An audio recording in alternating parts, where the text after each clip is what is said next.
All right, let's get started. So these are the release notes for Spry version 1263. Let's get going with the first thing, which is the database upgrade. This just means that older versions of Spry won't work with any models that have been saved in this version or future versions.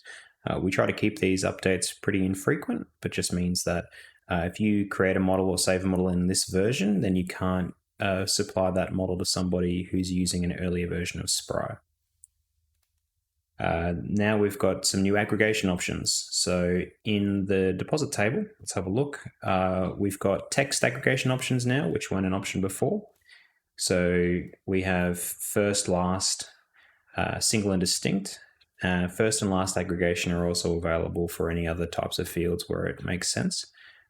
This can have some interesting applications in margin ranking, and there's a couple of other things that it's come up with for us internally with testing. With text aggregation, basically single and distinct means that it's the only text that, if you don't see text, it means that there's more than one choice in that available option. So in this model, you can see everything in the Bravo pits are low in this section, but anything, because there's a mix of things, then you're not actually seeing any aggregation. First meaning that the first node in the list, last meaning the last node, sorted by the index in your table structure. So we've got a new constraint type. Now this is for stockpile users, basically to prevent stockpiles from very rapidly being added to and removed from when they're at their either peak full or peak empty state. So this is a constraint that's only useful for stockpile users. We're going to be adding separate documentation for that. We've got a new filter option for Gantt charts, which is to set a minimum duration for visible jobs. So the job being, if we look at Gantt charts, the job being an individual block like this is a job, this is a job. This job is only 20 minutes long. So if I were to go to my settings, go to filters, setting a minimum job duration of 20 minutes, if you're not sure which setting is which for minutes. So if I go 25 minutes and then click apply, that task has been removed from the Gantt chart. Previously, there was an internal filter for the tasks less than 1 minute. This change will also mean that you may see some tasks that previously took less than a minute. So commonly, some blast tasks in your Gantt chart will be appearing in this version that previously may have not been there. So next one, design UI changes. So this is it's not a big thing, but it's going to be important. So in your design view, let's bring up an older version of Spry to show you what design looks like. So we have a home menu, which basically has everything in it. We've now split that out into a design and an actions bar, and we've also added to what we call the control bar, the control panel.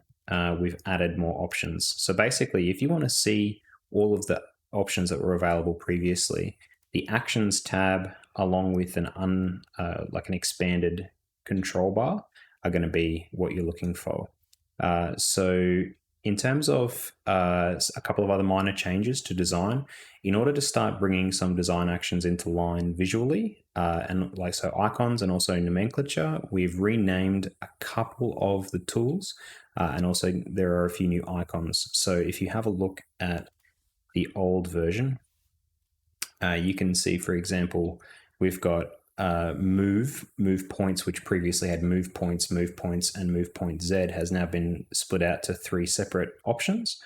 We've also renamed split shape and join shapes to split shape at point, to be clear that it's splitting it at a point in preparation for options to split by other selections, and then merge shapes as opposed to join shapes, with the intent just being to give a more clear explanation of what the tool does, in that the properties are absorbed into from the first shape into the second shape. So the first shape is the primary one, the second one.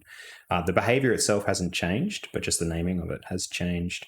So just a couple of different adjustments here to the user interface, and this pop-up menu is going to be more useful than it was earlier. So you can basically have everything compressed onto everything visible from a single location.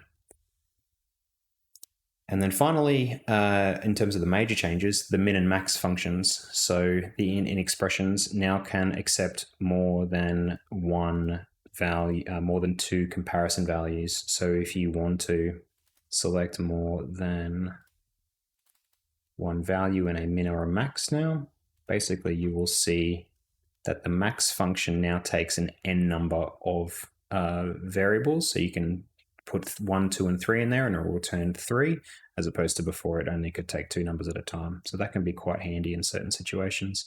In terms of the rest of the update notes, nothing major, but if you have any issues with the update, please let us know. I'm going to try in this YouTube video to do a couple of things where we add the timestamps to things so you can come back and have a look at it later. If you have any suggestions for these releases, please let us know. And otherwise, thank you for your attention, and we'll talk soon.